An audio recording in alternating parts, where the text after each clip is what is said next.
Nos acompaña a través de Skype. Muy buenas tardes, gracias como siempre por aportar en este programa sus opiniones. De esta reunión, peco yo de pesimista si digo que ha sido más un coqueteo de oportunidades comerciales para unos y otros si viene la paz que en avances concretos. Me temo que no, me temo que tienes bastante razón.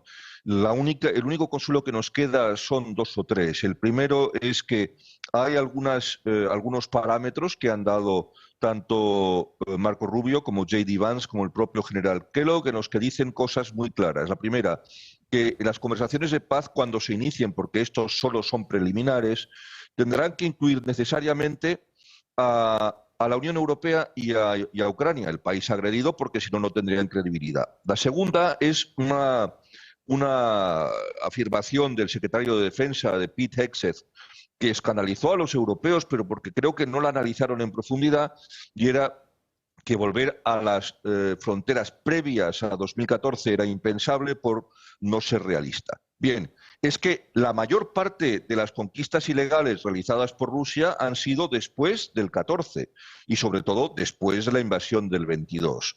En consecuencia, contrario sensu, se puede inferir que todo aquello que se fue conquistando por parte rusa a partir del 2014 es negociable. Y el tercer rayo de esperanza es que el propio Lavrov está diciendo que no rechaza la presencia de Ucrania. Es que estaría bueno.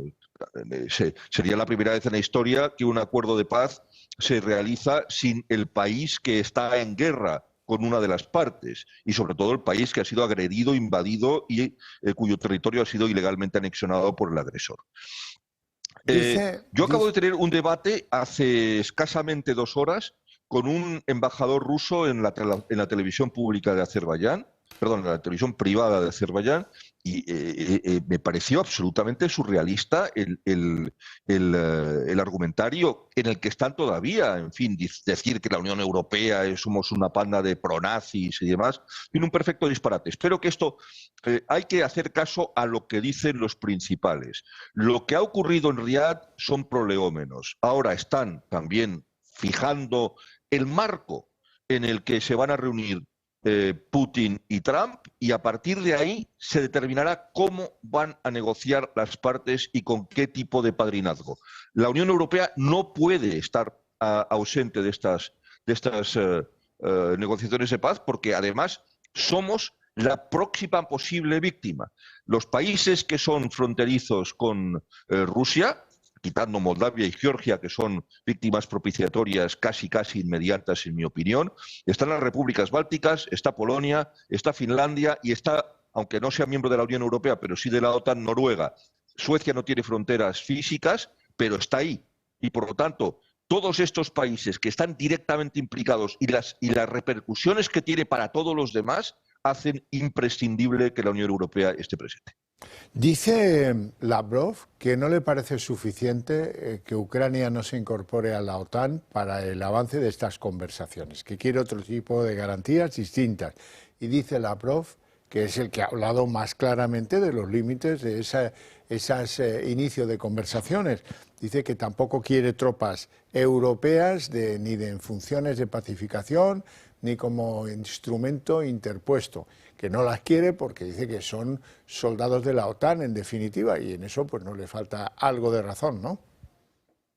Bien, lo que yo creo que hay que decir aquí es que el plan de 5 puntos que se filtró a lo largo de la semana anterior y que era un poco el esqueleto de lo que iba a llevar Marco Rubio, J.D. Vance y Kellogg a Europa, o que han traído a Europa, era un plan que implicaba, primero, un alto el fuego inmediato para empezar las conversaciones, es decir, que las conversaciones no fueran el origen del alto el fuego, sino que fuese el alto el fuego el que permitiese las conversaciones. 2, que hubiese elecciones en Ucrania. Ahí están cediendo claramente a las pretensiones del Kremlin, porque dice que Zelensky no es legítimo porque no ha celebrado elecciones, lo cual también es ciertamente curioso, porque si el Kremlin dice que Ucrania no es un país real, que es un país que tiene un régimen golpista, y ahora lo que están diciendo es que el señor Zelensky no es legítimo porque no se ha presentado a la reelección, sensu contrario, sensu, están aceptando la primera elección de Zelensky. En fin, un perfecto disparate. La tercera es justamente que haya tropas de interposición. Los americanos no quieren mandar las suyas y los rusos no quieren que sean europeas. Entonces, ¿de dónde van a venir? ¿De Pakistán o de Bangladesh? Es evidente que una vez se establezca un alto el fuego más o menos duradero y que las condiciones que se establezcan habrá una línea de control efectivo, una LOC, no una frontera definida. Ya hemos visto cómo otros conflictos tienen eso exactamente, porque ninguno de los contendientes acepta la legalidad de la frontera trazada después de un conflicto. Ocurre, por ejemplo, entre la India y China o la India y Pakistán, ocurre también entre las dos Coreas. Bien, esto sería algo parecido. Y en consecuencia, para evitar una confrontación casi inevitable si se cierra en falso este proceso de paz, hace falta unas fuerzas de interposición internacionales. La ONU no sé si va a poder ser la que asuma este papel, primero porque Rusia tiene derecho de veto y si no le gusta el mando, la estructura, los países que participan en la fuerza de interposición de la ONU automáticamente lo va a vetar, lo cual es otro disparate. La cuarta condición es que no entre en la OTAN. Hemos visto que obviamente los Estados Unidos están a favor de eso. A mí me parece un error estratégico.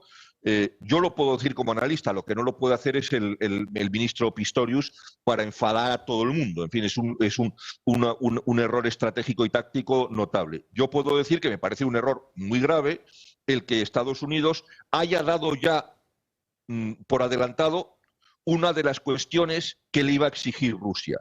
Había que haber mantenido la exigencia o la posibilidad de la entrada de Ucrania en la OTAN para cederla en último minuto y forzar a Rusia a dar otras concesiones a cambio de eso.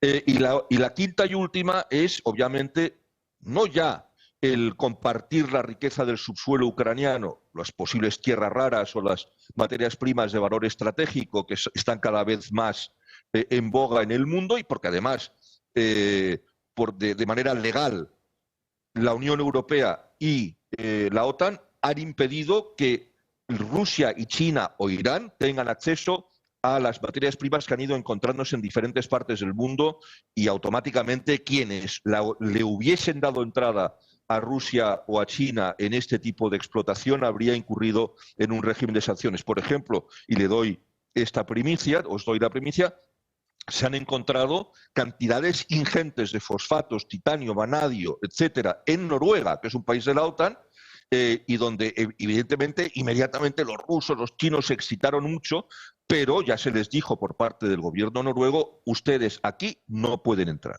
Por eso mismo, las materias primas que están en el subsuelo ucraniano cobran particular importancia. Y ahora los rusos, una de las condiciones que están poniendo en secreto es justamente que no quieren que los americanos las exploten en exclusiva, sino que quieren participar de esta explotación. Y obviamente esto va a ser muy, muy complicado. Vamos a ver cómo termina, porque no se puede dar de antemano hacer una cesión en una cuestión fundamental, porque eso automáticamente debilita la posición negociadora de esta parte. Gustavo de Aristegui, un placer enorme tenerte en el programa, te lo agradezco de veras y te mando un fuerte abrazo. Feliz tarde. Muy fuerte abrazo, querido Javier. Gracias.